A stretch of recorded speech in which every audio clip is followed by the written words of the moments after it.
Today we're making a super cute, fast and easy heart-shaped sugar cookie with pink stripes. Did I mention that there's lots of sparkly sanding sugar on the pink so it comes off extra cute? All right, let's get started.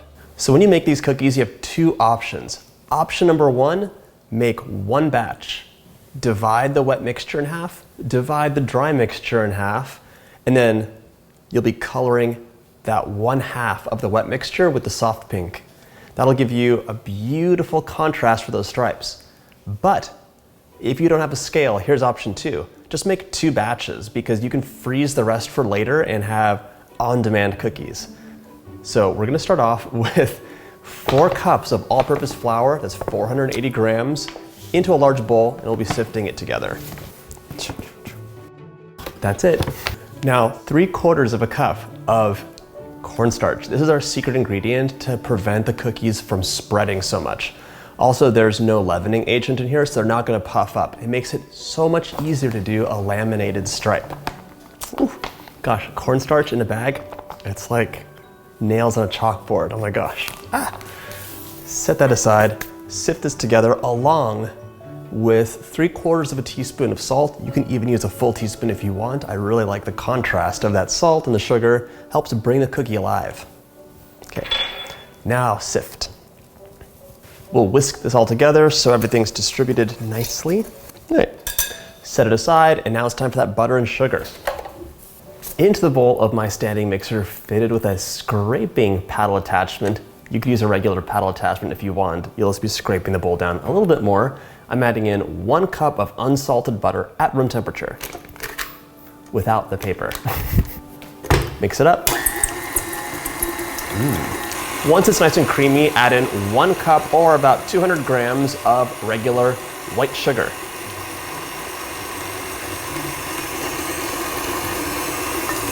Mix it up until it's nice and light and fluffy.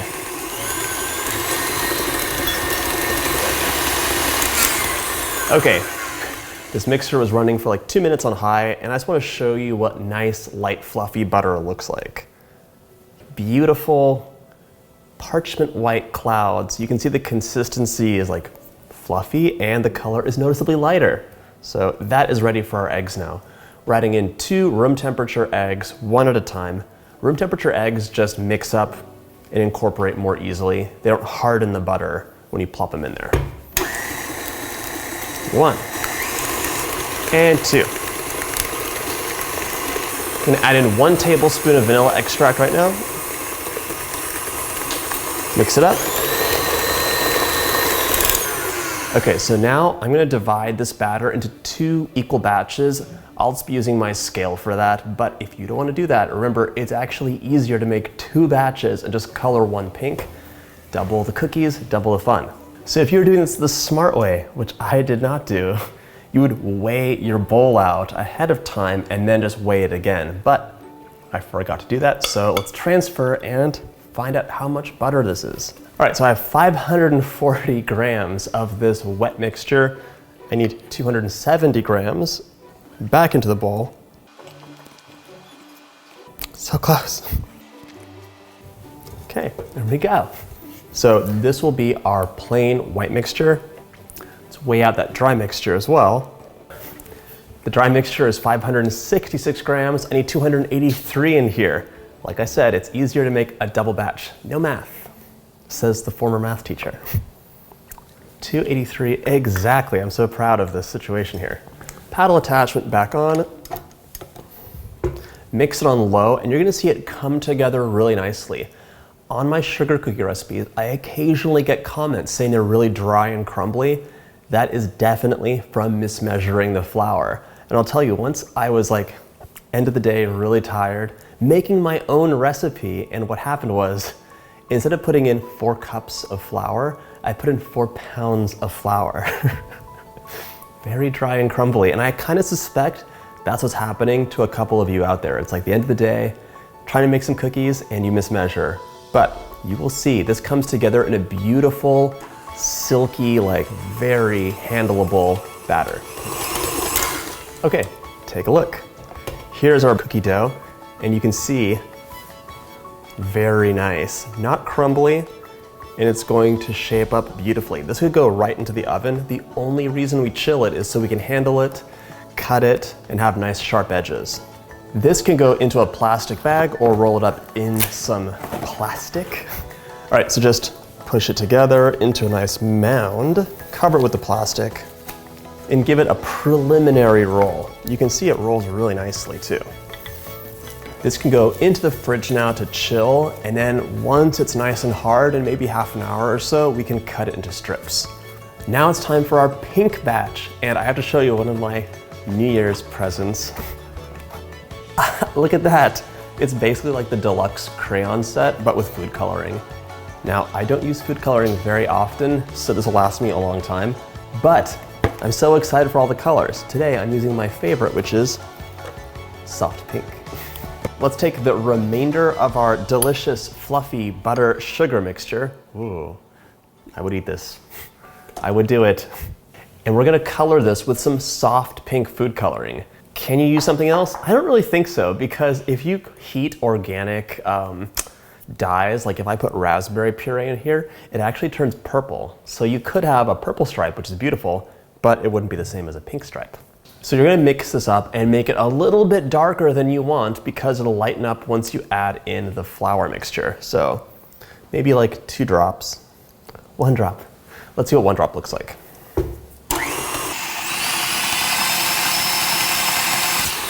It's pretty pink. Just gonna add in like 1/10 of a drop more. Mix that up.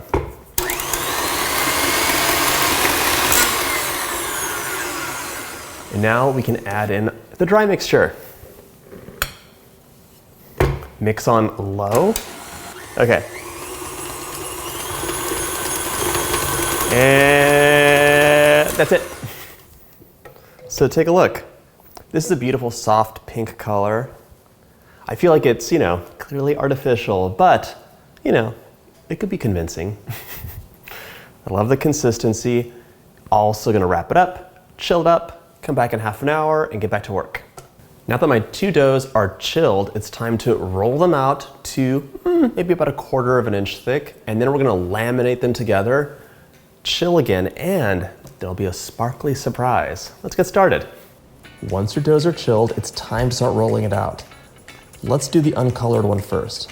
Roll it out to about 1/4 of an inch thickness and make sure it is not too cold. If it's too cold, it'll begin cracking and you'll have some problems. But if they do happen, just pinch it together, let it warm up a tiny bit, and then keep rolling it out. It should be totally fine. Flour the top and the bottom, move it around. I think you probably know the drill for this. Once that's done, pop it back into the fridge just to chill out, and it's time to do the pink dough. Exactly the same steps, except that when you're done and it's rolled out to about 1/4 of an inch, you're gonna add your optional pink sanding sugar. You can get this at the supermarket or order it online. It's not that hard to find. You could even use regular white granulated sugar for a bit of sparkle. Cover in that sugar and then roll. Hopefully your dough is a little bit warmer at this point because you really want that sugar to stick to the dough. Once that step is finished, pop that back into the fridge and let's cut strips. I want to have about 1/4 of an inch, maybe a little bit more for each strip. Doesn't have to be perfect, but keep it consistent if possible. Use a ruler and a sharp knife and get your beautiful little strips. Repeat that same process for those pink stripes and let's get assembling. Just alternate the pink and the white, pink, white, pink, white, pink, white, pink, white. Press it together a little bit so they're really touching. And once you're done, pop a little plastic wrap on top.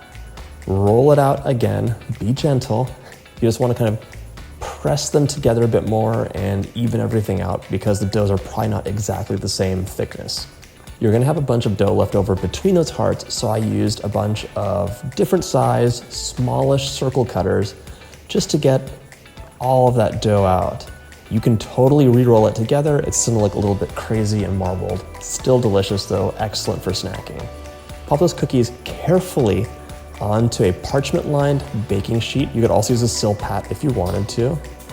And bake at 375 for about 12 minutes or until The centers are just setting. You know the drill for sugar cookies. You can bake them a little bit longer and they'll be nice and golden on the outside, or you can bake them just the right amount and they are perfectly the same color through and through. It's up to you. I love making those striped sugar cookies. They are so much easier than they look because it looks like, oh my gosh, it's striped, what the heck? But all you have to do is just cut the strips, roll it together, and you're basically done. What about all of that extra dough, you're wondering? Well, here, I made a lot of little cute striped buttons, which are, nice. I love that sparkle from the sanding sugar. Gives a nice crunch, a really good note of vanilla, and that cornstarch kind of like makes them melt in your mouth. I really hope you get to make this recipe. Happy Valentine's Day in advance, and if you have any questions, leave them in the comments below. If you like my videos, hit that like button and subscribe.